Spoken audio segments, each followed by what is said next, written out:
Well, hey, welcome to California Haunts Radio tonight. It's a wonderful Monday night, and I've got a great guest. My name is Charlotte, and I'm your host, and I'll be your host for the next hour, if you guys can stand me that long. You can find us at www.californiahaunts.org. We're located up and down the state of California, based out of Sacramento, but up and down the state of California, Washington, Oregon, and Hawaii. Anyway, like I said, we've got a great guest for you tonight. Brandi Gilmore is on with us, and we're going to learn all about natural healing. Hello, Brandi. Wonderful. Hi, it is so great to be here. How are you? Fantastic. It's great to have you. How's the weather where you're at? I mean, it's beautiful. I think we're a little bit spoiled down here in Southern California, so it feels grateful. A lot of it's nice a lot. Sunny and beautiful. We're finally hitting the cool part of the week now because it's been up 95 here. That's what I was going to ask. You're outside of Sacramento? Yeah. I used to live up in Sacramento. Actually, I was injured, and that's where when I was injured, I lived in Sacramento. Really? So, yep, that's where I lived, out in Gold River. Oh, there you go. I like Gold River. But see, Sacramento's different. It's not like the rest of California. There's two temperatures. You're either freezing or you're dying a heat stroke. That's just how it is.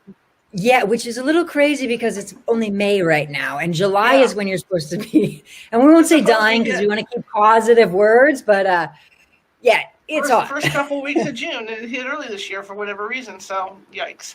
Oh, yeah, tell me about you. Tell my audience about Brandi. Well, I was actually living up in Sacramento. I loved it when I was there, even the hot. But basically, I used to do network engineering and operations, and I absolutely loved it. I lived up in Sacramento at the time doing that. And basically, I had both a car accident and a fall. And I literally went from living a full life, happy, healthy, all of that, to being wheelchair walker, cane. On a good day, I could get out with the wheelchair walker or cane. On a lot of days, I was in so much pain. I was in bed. I was on morphine every day for many, many years. And my doctors said that there was nothing that they could do for me. And it was like my entire life just turned upside down. So how did you handle that? I mean, that does happen. Myself, I have a bad back. Spinal stenosis, and I know when you get that prognosis, it's really devastating. Oh, it was so. At first, I was like, you get the prognosis, and then it's kind of like that feeling. I was like, okay, there's got to be something, because I've always been like an optimist, and so I was like, there's got to be something. So then I was like, I would go to these hospitals where they would have an entire team of doctors that would come in to see me, where, and they'd all try to figure out what a plan was for me of something that I could do. And I would have nerve ablations, infusions, injections, like anything they could find, and still nothing was working. And I really, I hit a really dark place. I mean, and that's part of what made me have to figure it out, because, when you're on a healing path, after the doctors say there's nothing they can do for you, you start to look at like diet and supplements. And I did all of that, the diet, supplements, trying to find anything that would work, reflexology, acupuncture, like everything. I was like even buying like magic potions and like a special healing water from wherever. It was like, I didn't care. And basically finally, like, and researching medical journals like in Israel and Mexico and just anywhere, just going, where can I find something? And finally, the hospital that I'd been going to, they called me, that team of doctors called me and said that there was a research study for a brand new procedure and that I could be a part of it. And I thought, oh my God, like, this is it. I'm going to get my life back. Because it was exactly, I think, I don't know about you, but when I was going through my injury, I was like, okay, they have to discover something new. It's like, what new procedure, that type of feeling. And so when I got this call, I was like, oh my God, this is it. I'm going to get my life back. And so I ended up, going into the hospital for the study. And I was just like, they wheeled me into my wheelchair and started getting me all prepped for the procedure and monitoring my vitals and getting me connected to the IV and all this stuff. And the doctor, he came in And as he comes in, he was looking at my charts and looking at me, and he was like, Miss Gilmore, you can't be a part of the study. We don't really expect that you're going to get better. And in that moment, there was like everything I hoped for fell apart, and I had been injured for years. My whole life had fallen apart. I mean, just everything. And I felt like that was the end of the rope for me, And so I don't remember leaving the hospital that day. I don't remember what happened the next few days. But the next memory I do have, I was like laying in my same bed, and I didn't even want to move. I was just like, what's the point? What's the point? And that's when it came to me in that moment. I was like, but what about the placebo? And it was because leading up to the study, I kept thinking, please don't get the placebo. Please don't get the placebo. I want the real treatment. And in that moment, I thought, just had this thought that was like, well, if I could figure out what makes the placebo work when it works, there's still a chance that I could get better. And so I couldn't give up because there was still hope. And so that was a pivotal point for me. So how did you work with it? I mean, to me, I would have had the same reaction you did. In fact, when I got diagnosed, I was down for like a week because I thought, man, I can't do anything anymore. What's going on? How am I going to function? So what was to get to the point where you were able to figure out the placebo? How did you do that? Well, I started looking at it. And to be honest, since I had an accident, I thought, you can't really, it's not going to really heal me. I mean, I had a physical injury. But the more I looked at the placebo, then I started looking at other things. Like, for example, more than 80% of amputees still have pain. And I was like, WTF, that doesn't make sense. Like, they don't even have a limb anymore. And so I started looking at that. And then one of them that was really expanding was multiple personality disorder, where people have different personalities and they could have different ailments. They could have pain in one personality, but not another, or asthma, allergies, blood pressure, all kinds of things, even eyesight. Somebody can be blind in one and see in another. And I was like, wait a second, this does not fit in our medical model. And there were a lot of other things. But the more I looked at the mind, the more I realized there was more going on. Like another thing, for example, is, have you heard before that the body's constantly repairing and replacing cells? Sure. Yeah, right? Dead skin cells, you yeah. see them. Right. Yeah. Even our bones are doing that. And science has estimated it's about every 10 years that we have like a new skeleton, basically. And I thought, well, wait a second. Then how do people have that old football injury from high school? And I was like, that just doesn't make sense. But when I started to look at it, while the majority of the physical body is repairing and replacing cells, the brain is not. And so again, it all made me just look at the brain. And I started looking at, then basically, like, I started simplifying everything. I started looking at, bingo. Like, I started looking at the awareness of how does the mind affect the physical body. And I have to tell you, my Siri keeps coming. That's okay. She's sorry about that. That's okay. I have a warning on my doorbell, so you might hear a buzz because it'll go, someone's at your door. Are you getting is the audio coming in and out for you, or are you good? I'm good. It's fine. It's good. Okay, No perfect. All right. Awesome. Okay. Because she keeps wanting, she keeps wanting to connect all of a sudden. What I started to do is, because I had done network engineering and operations, that was my thing, troubleshooting. Mm-hmm. I started looking at it, and saying, there's a lot of complexities here. How do I simplify this? And I started looking at the basic awareness of, okay, we know that the mind affects the physical body, but how? And so I started simplifying it, and I started looking at emotions, and I thought, yeah, emotions. We all know about emotions. They affect the physical, like, if somebody's embarrassed, their face turns red, or anxiety attack, racing heart, shortness of breath. And I thought, yeah, we know that. We're beyond that. And then I thought, how much can emotions really affect the physical body?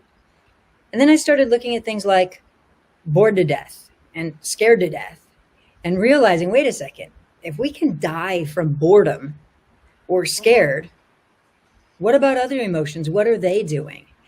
And basically, when you stop and think about it, we know embarrassment or anxiety, but there's so many different emotions. Just like, if you've probably heard of the widowhood effect, where there can be a senior who loses a spouse has a much higher rate of death. And so that's what I started looking at, is going, okay, what's going on in the subconscious mind?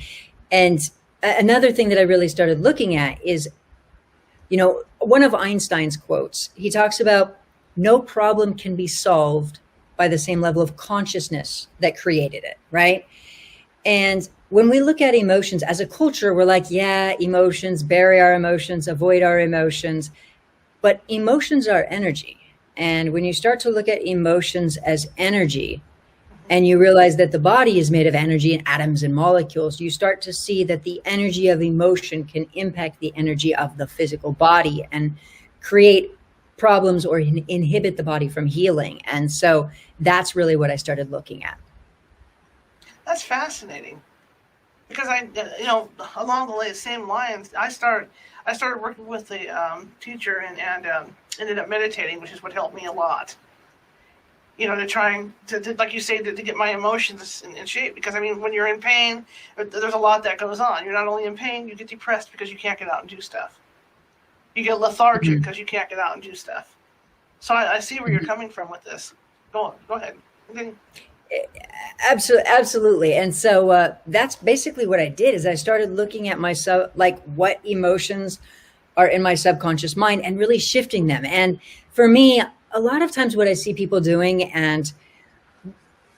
is, meditation and things like that. A lot of times what people end up doing is they're kind of, what would you say, like pacifying the stress, or they're not really transforming it. And ultimately what people would want is to transform it. It's kind of like this, is if I said, oh, I had a stressful day, I'm going to come home and relax. I had a stressful day, I'm going to come home and relax. Now, if you think about it, they're still going into the same thing of the stress and then the relax, and the stress and relax. And it's better than stress and stress and stress and stress. Right. But ultimately, the real change occurs when somebody transforms what it is. And even after I got better, which for me to go from wheelchair, walker, cane to now I'm 100% healthy, haven't had pain in over 10 years, can run, lift weights. Lift a lot of weights. I have no physical limitations at all whatsoever. And I feel fantastic. And for me to go from where I was to where I am now is incredible, and to go from morphine every day and barely being able to get around to lifting literally. I can leg press like hundreds of pounds, and it's huge difference. And part of the thing that I see all the time with people is they it's kind of like this, is that ultimately, speaking to the part of wanting to transform something, a lot of people have patterns of emotions, patterns, way of being. Somebody can have patterns of hurt, or patterns of upset, or feeling overwhelmed, or stress, or rejection, or hurt. And these patterns end up showing up as emotional patterns in our life. And what's beautiful is this, is kind of like on a spiritual note, is that when we change these patterns, we change our lives. And what I mean by that, if you think about if I use a stereotype in psychology, where there is maybe a woman, we've heard of a woman having an abusive father, and then she leaves him and finds the abusive boyfriend, boss, spouse, unfortunately, that pattern continues and persists, right? Mm-hmm. And people will have patterns of failure, or patterns of hurt, or patterns of feeling unloved or lonely, or all kinds of patterns. And for most people, they don't really transform the pattern. They have that hurt. It shows up in various places of their life. And what's really brilliant about healing is that, like, a lot of times what's happening is that the ailment and the emotion of the pattern are linked. And so, for example, one woman that I worked with, she had a pattern of self-criticism, and it was very, very deep within her. And she had a lot of physical pain going on also. Now, we looked at this pattern and we really transformed it. We didn't have it stop a little bit, we really transformed it. And in doing so, not only did her pain resolve, so her pain absolutely resolved and her body healed, but the other thing is that her life changed. Because, imagine somebody going through life feeling heavily criticized compared to feeling confident and happy and positive about themselves and having that feeling. Her life changed, and also the things that she was attracting in her life changed. Does that make sense? Yeah, it makes sense. It makes sense. Is this, is this like someone that, 'cause I know people, I'm not going to say names, I know people that will consistently dwell on the same bad thing. And just that's all they, they think about, and all they think about. And then, is that similar to that? Something that keeps reoccurring, stuff like that? Yes, and this is the thing, is sometimes people dwell on the negative things because their thinking is fear-based. And sometimes it's a lot of hurt underneath. And so they dwell on the negative things because they're feeling so much hurt. But exactly that point, spot on, is that people have patterned ways of thinking. And what I figured out during my injury is this, and this is what was really mind-blowing, is we know that stress affects the body. We've heard that. And so even it was proven with psychoneuroimmunology that, if somebody's stressed, they can have less white blood cell, less immune system, all of that. Now, that's what's interesting is that when we look at it, we know that stress affects the body, and we can see that. We've known that. Every test shows that. But are there not also people who are very stressed, who are like military or firefighters or cops that aren't sick? And basically what I figured out is a few things, is that it takes multiple emotions together. So just like the easiest way to describe it is that if you have flour, you can't make cake. Okay. But if you want to make cake and you have flour, you mix it with eggs and butter and blah, blah, blah, now you have cake. And so basically what I've been able to do with people is help them to identify the specific stresses, the specific emotions that are affecting them, and really change that. And that's when like radical change occurs. And I've even been able to do this just working with the mind and doing it even under medical equipment, thermography, where you can see the change happen real time. And it's awesome. Are you familiar with thermography, by the way? Yes. Yeah. So you seem like, wow, isn't it? Yeah. And for anybody who's not familiar with thermography, basically it's like a heat scan of the body. So if somebody's experiencing physical neck pain, it'll show up on the scan all red, or, back pain, the back will show up all red. And basically what I've been able to do is scan somebody who is, experiencing that neck pain and coach them to use their mind. And literally on the scan, you'll see the scan turn from red to green as their pain goes away. And it's incredible. And the reality of it is that our minds are just so much more amazing than we realize. We are truly incredible beings. Is that how an athlete functions? I mean, like a baseball player who maybe twists his ankle, during the game, and still continues with the game. It's a mind over matter thing like that.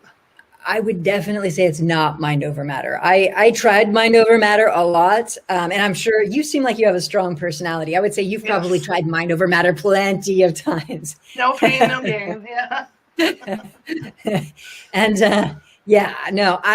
I was trying mind over matter. I would take my cane and just kind of try to have a day and push through. And then later I'd end up in the emergency room with a shot of Demerol and whatever else. Cause no. I tried that one. No, it's kind of like this. Okay. So if somebody's having an anxiety attack, so they're feeling anxiety and they're having an anxiety attack. Okay. If they just try to push through, that's one thing.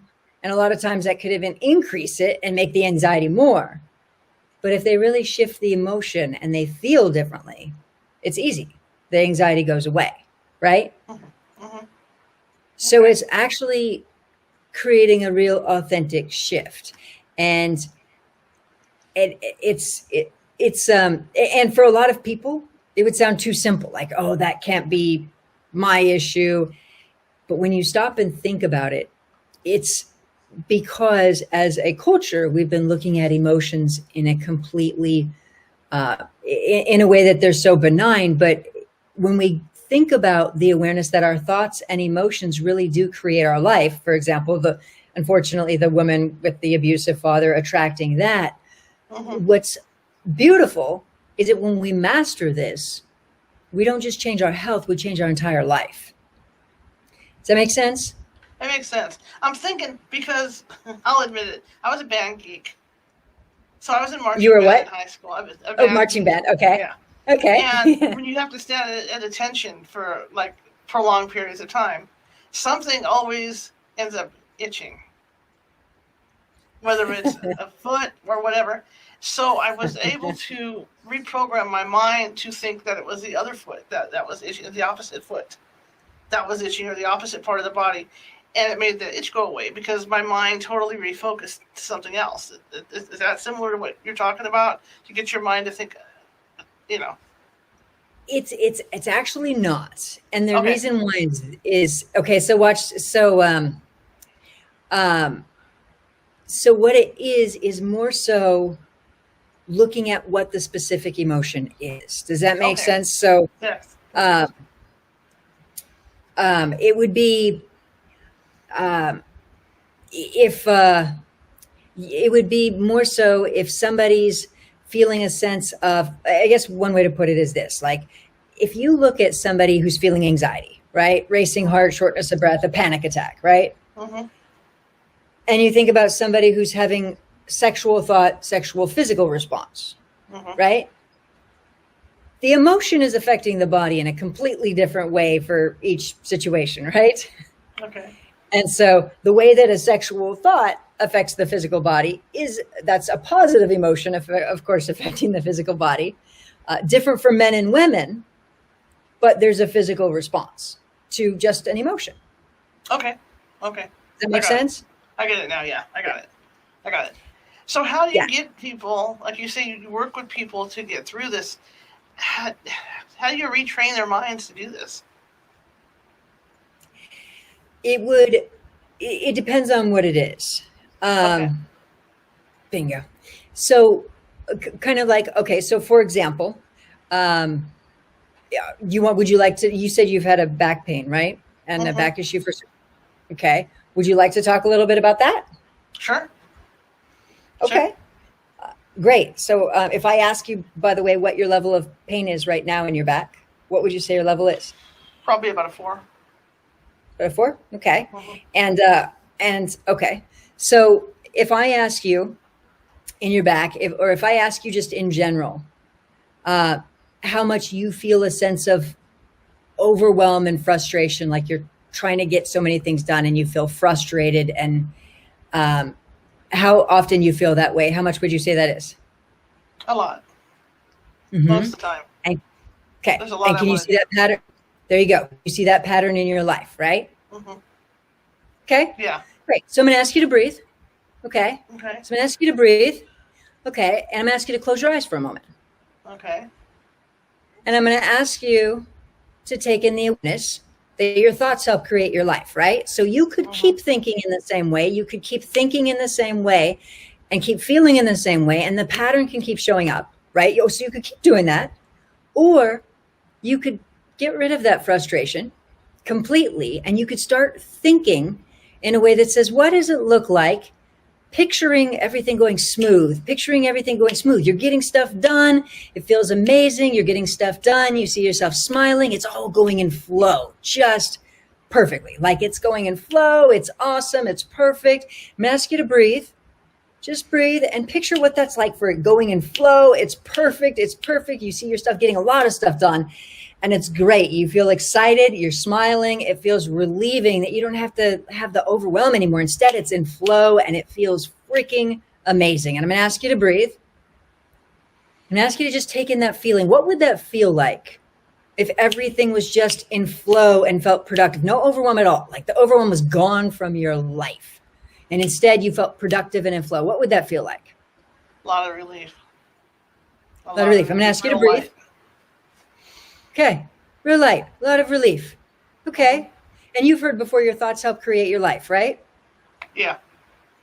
Okay. So if your thoughts help create your life, do you want to stay with the old overwhelm and stress and overwhelm, or do you want to go with the new that is easier and in flow and productive and getting things done and it's amazing?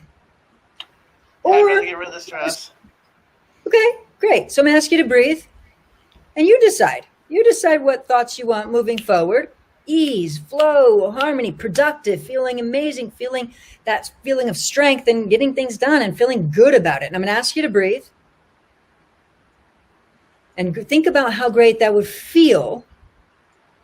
Think about how you'd feel about yourself. Think about how you'd feel about your day and your work and what's getting done and all of it. Great. And I'm going to ask you to breathe. And I want you to notice right now, what's your level of pain? 0 to 10? I'd say about 2. It's gone down a lot. 2, right? Yeah. About 50% gone just from that. Okay. Fabulous. And That's great. By the way, would you like to try one more time and see if you can get it all the way going? Okay, sure. Great. So I'm going to ask you to breathe. Knowing that your thoughts help create your life. Your thoughts help create your life. Your thoughts, your mind, or Einstein would say, imagination is the preview of life's coming attraction, right? So I want you to take that in and think about your thoughts help create your life and say, screw that old pattern. It's time for the new. It's time for real change.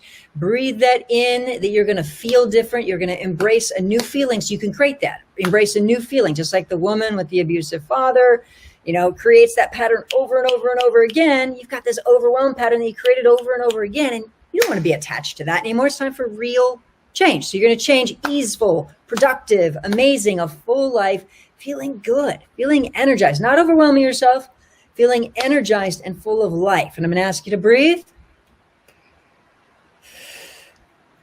and take that feeling in. New feeling, new way of feeling, new way of being, embodying change. There you go. All right. So I'm going to ask you to breathe and notice your level of pain. What's your level of pain? It's a 0. It's down.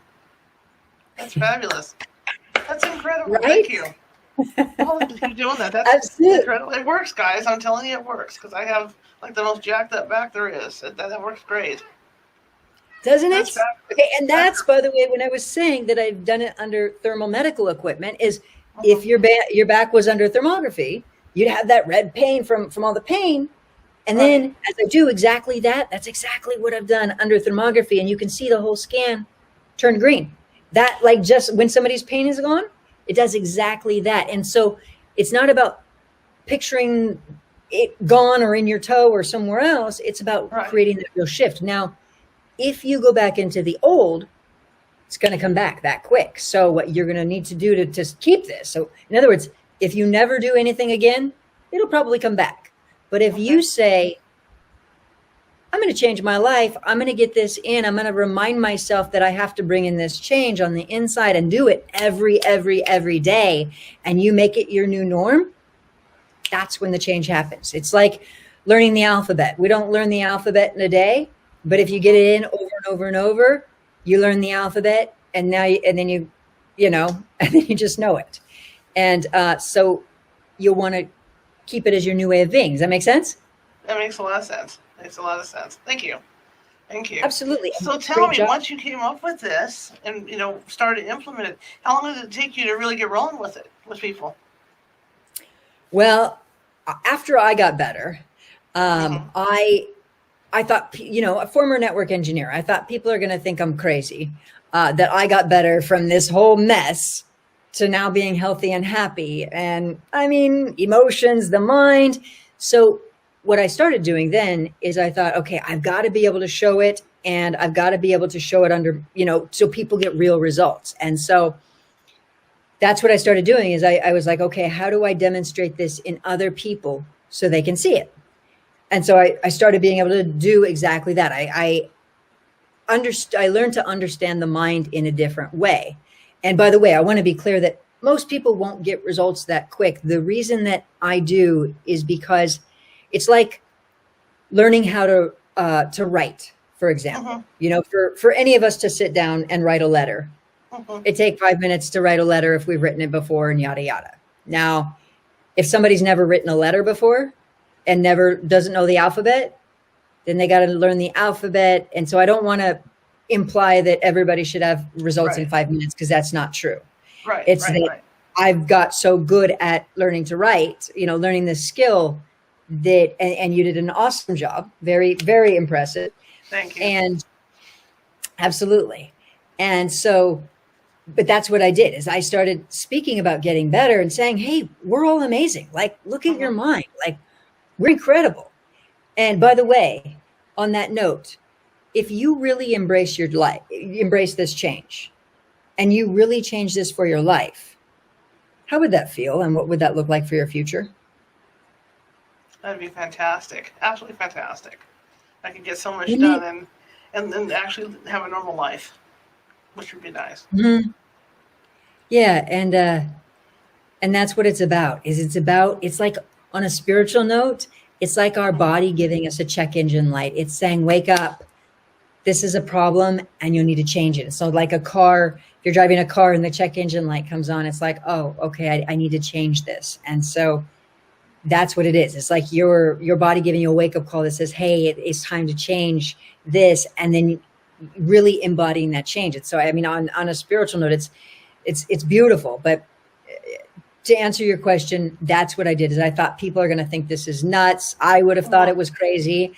So then I started, so then it took me about, after I got better 100% in 2010.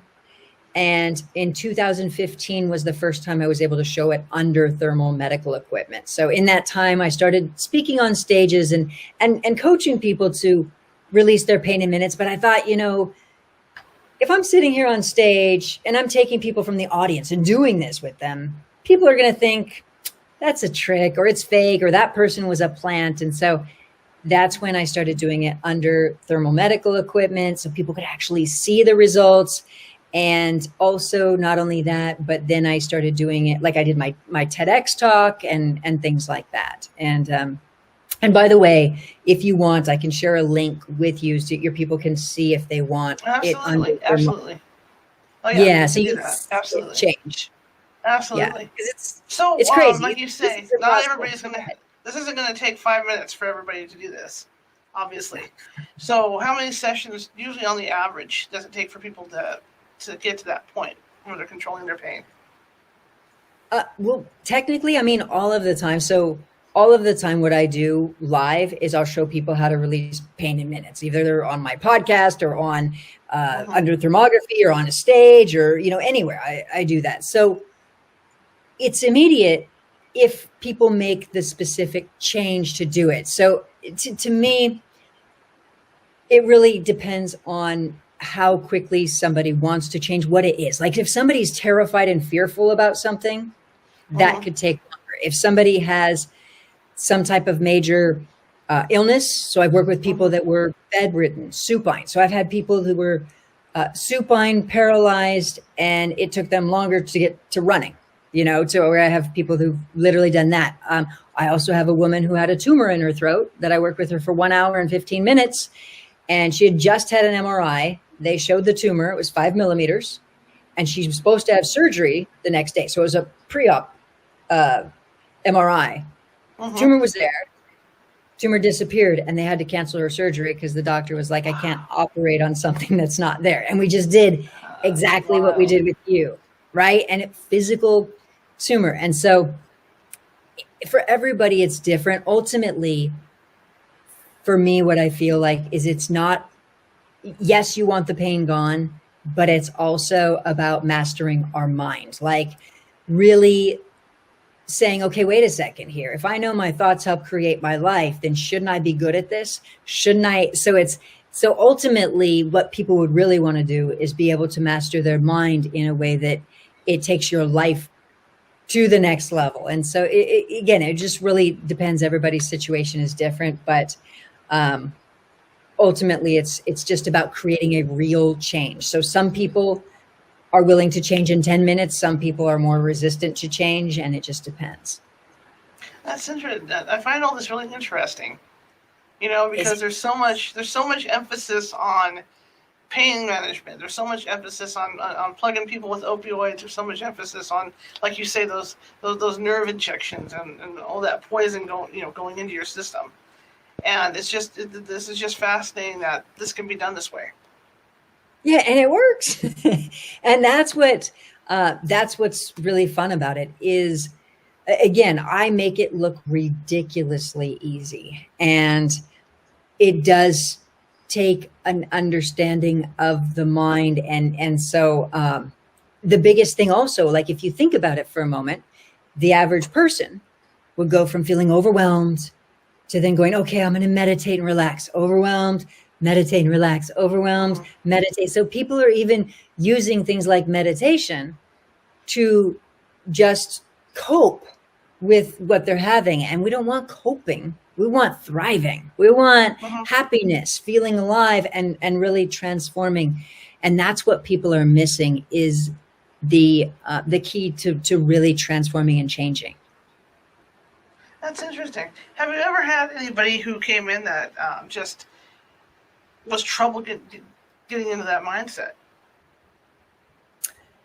Not typically.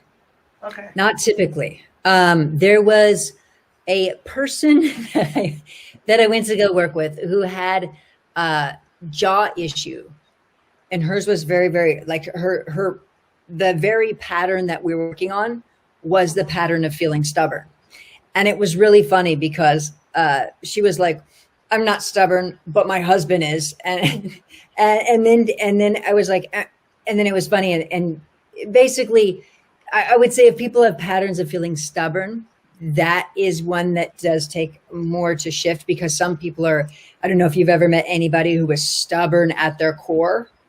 That one, there was another guy who was going to be a volunteer on my podcast, and I went to go work with him, and his wife had signed him up for the session.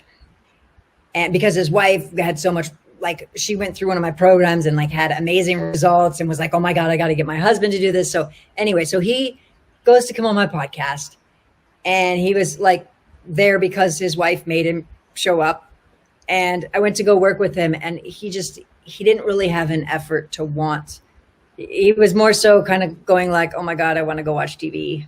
So he didn't, but again, so that was somebody who didn't really apply yourself. So you have to want to change. Nobody can make you change if you don't want to.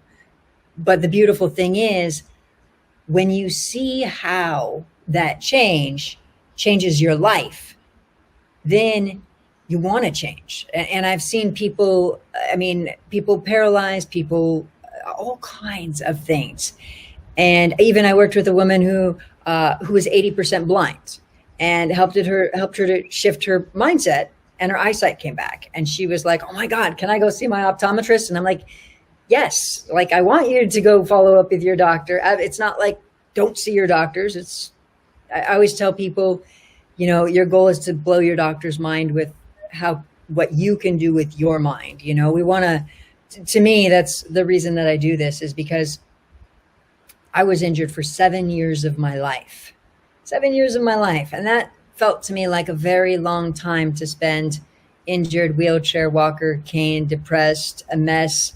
I mean, I'm almost around 5'8", 5'9", and I was 93 pounds. I mean, my legs were the size of my arms, it is just like, I was wasting away. And for my life to have been there, and then to realize that we could make those changes, is incredible. And in my life, again, I had a physical accident and a physical injury, but everything happens for a reason. And my events were tied to the events of 9/11 and things there that I never realized even bothered me. And yet it was in my subconscious mind. And so I just think that it's such a gift when we start to realize how powerful our minds really are. It's a game changer.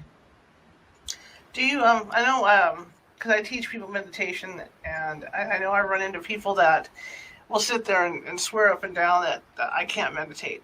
I can't do it. It's just, I'm incapable of it. Do you run into people like that when, like when you're trying to get them going with this? The truth of it is that I'm not a big fan of meditation. Right. Okay. That's fine. Just because sometimes people will tend to use it as a way to check out, and what I Right. really want is transformation. Right. And so I'm more so like, what's the specific thing we want to change, and what do we want to really create? Now, if you're doing some type of like guided meditation where you're programming stuff into your mind, where somebody's going, okay, I'm picturing myself happy and healthy and all of that, like the visualization, that's all cool. But the people who are like, I'm stressed, I need to check out, that's the thing that's so that's the thing. Gotcha. But what's fascinating is this, is that a lot of times the people will have a hard time visualizing things. Okay. It's because, their subconscious mind has blocks to it. And what I mean by that is this. Have you heard before the phrase multiple streams of revenue? Yes. Yes. That's a big thing. You talk about multiple streams of revenue. Now, Right. everybody who's building like wealth has multiple streams of revenue, multiple ways money comes in, right? Right. Now, people who are having a hard time with money are a lot of times look at multiple streams of revenue and say, God, I just want one stream of revenue that will at least like get me by. What do you mean multiple? Okay. And a lot of times it's because what happens is at the subconscious level, they have blocks towards money. Right. And so they can't see it. And another way to think about it would be this, is that if you picture a writer who has writer's block, they can try and try and try and try and try, but it's not there. There's something that's blocking them. And so what happens is when people are trying to visualize something, they're trying to picture what it is that they're wanting. If the thing that they're wanting, they have a block to, it's like they have writer's block to it. It's like a writer, and you just say, well, just write something. They're like, I can't, I'm stuck. Or another thing is that if you've ever seen somebody go before like, oh, what's that person's name? God, I can't think of that. What's the, and it's like, you can't access it. Right. And it's like a block in the mind. But when it comes to changing somebody's life, it's a block at the subconscious mind. So it's even deeper. It's not just the name or something like that. It's a whole topic like money or healing or relationships or whatever that is. And so that is something that will block people because they have that subconscious block built in and they can't see what it is they're trying to see. Yeah. That's kind of what I was angling towards, because there are people that we call them closed-minded too. The people that closed-minded, block, whatever, just have trouble, getting to that point where you can get their mind going into a different direction. Yeah, I got to tell you, I was probably one of those people, the closed-minded, because for me, if you would have told me 10 years ago, or longer than that, because I've been better now for 11 years, but if you would have told me prior to my injury that I was going to use my mind to heal my body, I would have said that you were probably smoking some really good stuff, because there is no way that would be me. And here I am. And so I would have been like that woo-woo stuff. And now I'm like, okay, it's all about understanding the mind and the energy of the body. And even when you start to really look at it, because we talk about emotions, but when you really look at it, emotions have energy to them.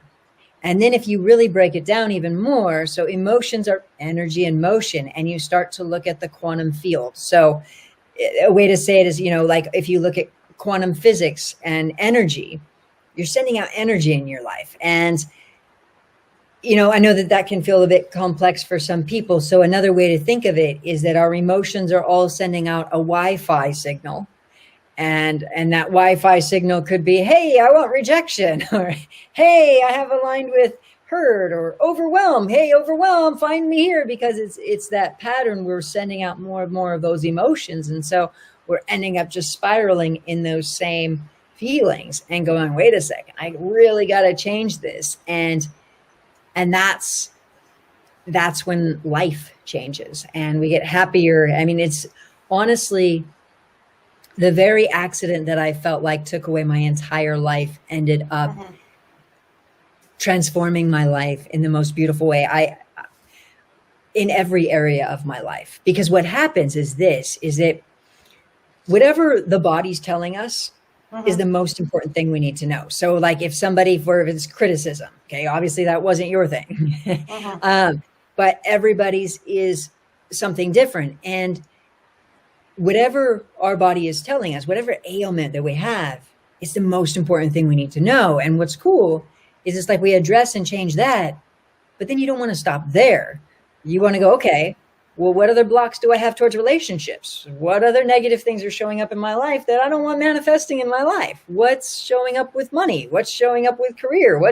And you just keep really transforming, and it's fun and it's happy and it's wonderful, because the level of happiness and joy that you get to experience and vitality, it just feels lighter and lighter. And kind of another way to put it is, if you picture somebody who, if you walk into a house and there's a bunch of radio stations playing, and some of them are playing positive stations that you like.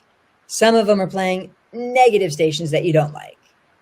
Now, what happens for a lot of people is they walk in and they try to ignore it.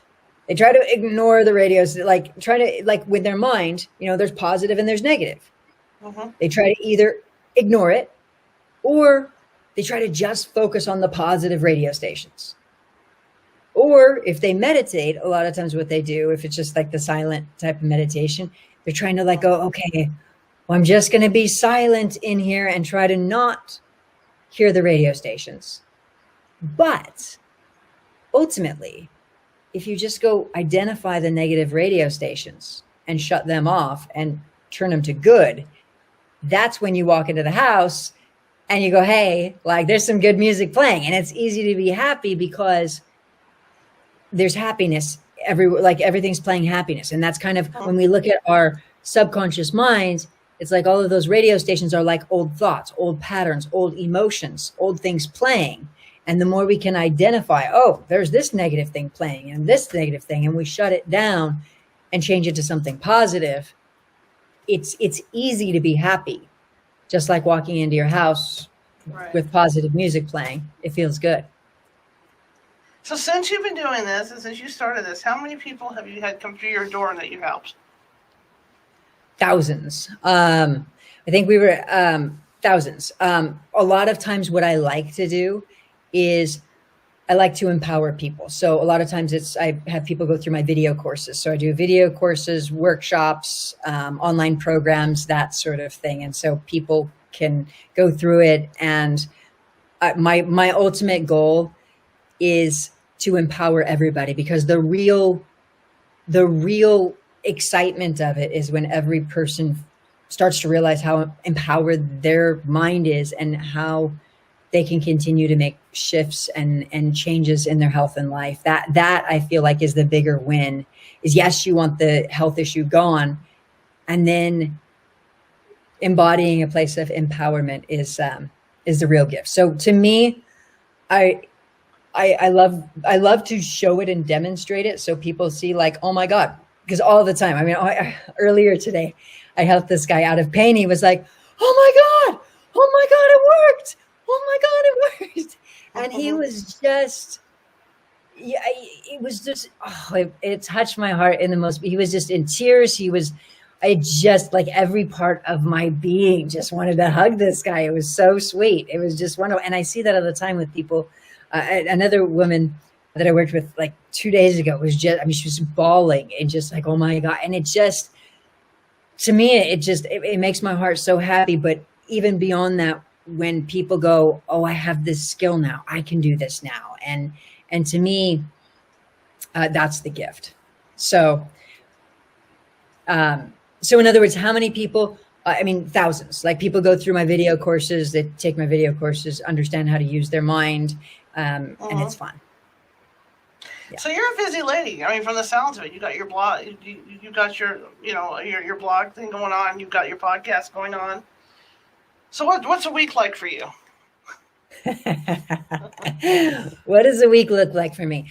Okay, so I have my podcast going on, and I have that. I also have what I call my VIP clients. So part of what I love to do is I work with health, but to me, it's all about, I call it living spirit full. And living spirit full is really about having a full, wonderful life, like people to realize that they can create wonderful things. And so I help people to so I have my like VIP coaching clients that I work with who I've helped people turn around multi-$100 million businesses, from losing millions to then making hundreds of millions. And because even that has to do with understanding the mindset. And so so it looks like that. It looks like teaching classes. It looks like I do a lot of interviews, classes, working on some of my, like I have something called a healing circle. So people who go through my video set, periodically we meet, and I'll take a group call with a bunch of people where they jump on a class with me. And then if they have questions, so it's kind of like where they can go through my video set. And then once a month we meet and I say, hey, are you stuck anywhere? Do you have any questions? What do you need help with? And that is available. So that's something I do. And so it's a lot of, it's helping people. It's also creating videos. So I have, I'm always creating videos for people. So they're having a deeper level of consciousness and awareness. Because that's something that's really exciting, is that, when you think about consciousness opening up, it's more elusive in some ways than people realize.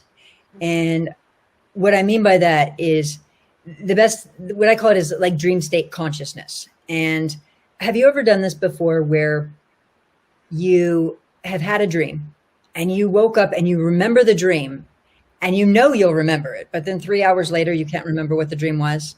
Yeah. Right? Frequently. And you just know you're going to remember what? Frequently. Right? So what happens is that as we go to shift our mind, a lot of times what'll happen is people will have a level of consciousness, and then if they don't reinforce it, it disappears. And so what's exciting is that as you continue to open up consciousness and you continue to shift your mind, you really start to see and feel the world in a different way.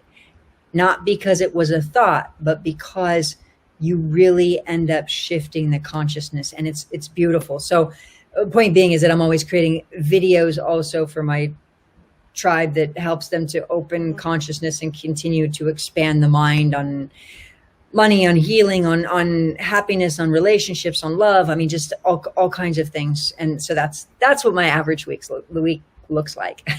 Wow, I thought I was busy. Man, you are really busy. But kind of skipping back. I have an amazing team also, I have to say. I'm blessed to have an amazing support team. You couldn't do without a support team. I'm getting to the point with this where I got to have assistance with this because it's starting to just really take off, and it's taking up a lot of time, and I'm trying to do other stuff, and it's just, I'm trying to balance. It does, doesn't it? Podcasts take a lot more time than people realize. Yeah, people don't realize it. When you first started out, to get the word out about what you were doing, how hard was it? It wasn't that. It actually just kind of all opened up. And when I got better, I thought, okay, well, I'm going to tell my doctors about it and they're going to want to help people. So that was my way of thinking. I didn't want anything to do with health. I was like, I'm better, thank God. And, of course, a lot of people have a hard time even believing that this is possible. And so what ended up happening was then people around me were just like, hey, I've been sick. I've been dealing with this. And I was like, oh, this is what you do. And I started showing them and they were getting amazing results. And then it ended up becoming this journey of just like people would reach out and have compassion. I'd be like, well, let me just help you do that. Like, I'll show you how. And it was from a place of going, well, yeah, let me give you the answer. It's like if somebody's going to take a test and they don't know the answer and you're like, well, here's how you do it. And so I just wanted to help people because I could see the answer. And so and then I wanted to show it under medical equipment. I mean, it just really, even my TEDx talk, it all just kind of fell in my lap.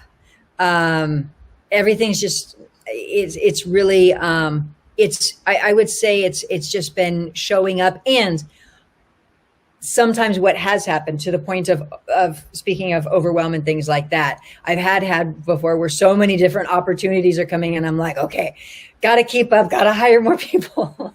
And that's actually because everything's just been growing. I mean, I think I've hired like 3 new people in the last week and a half because of just, it's a keeping up. So thankfully, as far as getting the word out, the nice thing is it's been expanding and just continuing to expand. It's more so just about I think just being in service, being grateful, just keeping in integrity. I think that just certain things are important, and it just feels aligned in it. So it's growing. So You look like you love what you do. I love it so much. I love it. I love blowing people's minds with what they're able to do, because I know what it felt like to feel hopeless, to feel stuck. And like, even when you see yourself being able to release that pain, it's just like, it becomes a game changer, right? You go, oh my God, wait a second. Right. Absolutely. Absolutely. And so I absolutely love it. And it adds a lot of credibility for you too, because I mean, you were in pain instead of like these pain doctors who are, dictating to you, here they've never been in pain and they're like, oh, you can cut back on your pills, you can do this, you're going to be fine. You've been there and experienced it. Yes, unfortunately.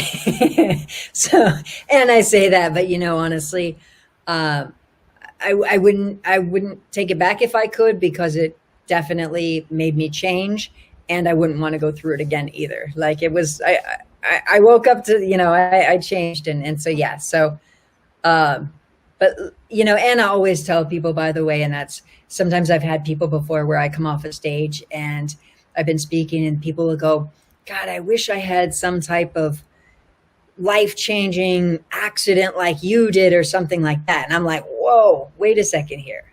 When you think about it, a lot of people that go through what I went through don't get better. And it wasn't the accident that changed my life. It was the fact that I changed that changed my life. And so you don't need an accident. You don't need an injury. You don't even need to be in pain to start going, wait a second. If our minds are this amazing to create our lives, then why don't I master it? Because all of the time people start dabbling. They're like, they don't get. I mean, I have worked with people to change their lives as far as business, as far as making so much money. And that part of the reason that I got good at that is because I had been on disability for 7 years. And you know how real estate is in California. I went from a network engineering income to a disability income, and I owned my own house. And so, as you can imagine, trying to pay a California house payment on disability is like trying to put an elephant in a shoebox. I mean, good luck with that. And so then after I got better, I was like, okay, my mind is amazing. Great. Let me start working on that. And then that's the part that initially, as I started working, I started helping people with business and helping people to make changes in their business. And that's where I started creating revenue. And it just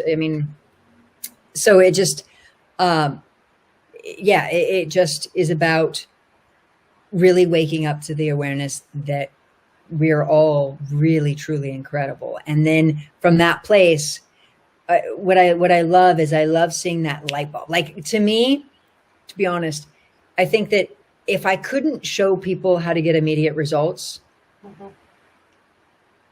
it wouldn't be as fun, because I'd be like, trust me, it works. You just got to keep going. But the fact that I can, and I do it back to back to back all of the time so people can see it, it becomes empowering. And it's not that people are supposed to make changes in 5 minutes.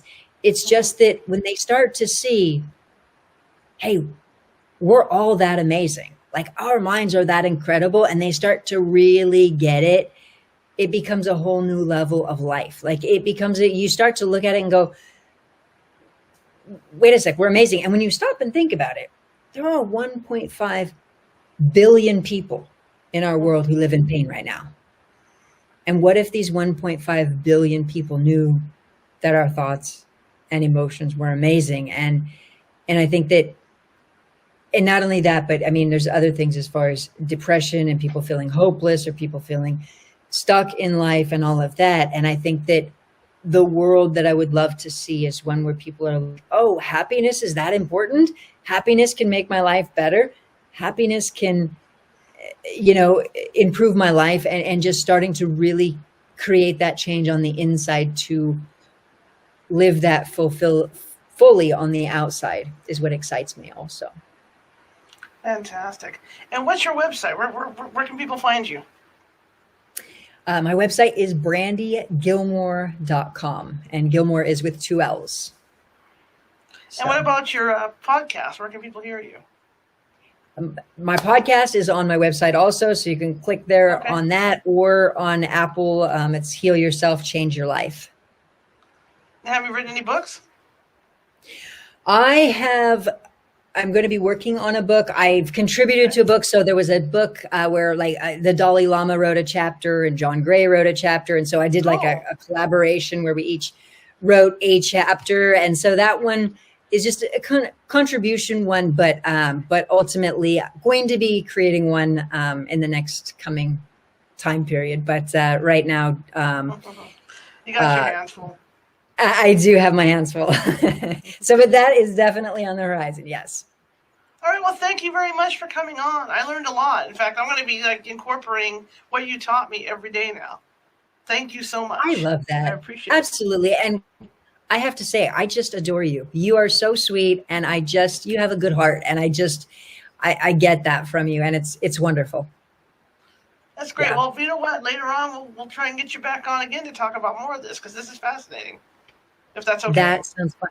I would love to hang out with you here anytime. Absolutely. You're fun. All right, Brandi. All right. Well, thank you very much. I really appreciate it. You too. Thank you. Have a blessed day. You have a good one.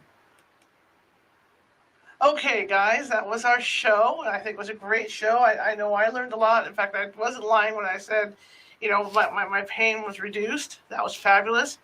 And I am going to incorporate this stuff because sometimes meditation just doesn't do it. And so I'm going to be doing this. And it was great. Anyway, thank you, Brandi. I appreciate it. And Wednesday, we'll be back. And we got another great guest for Wednesday.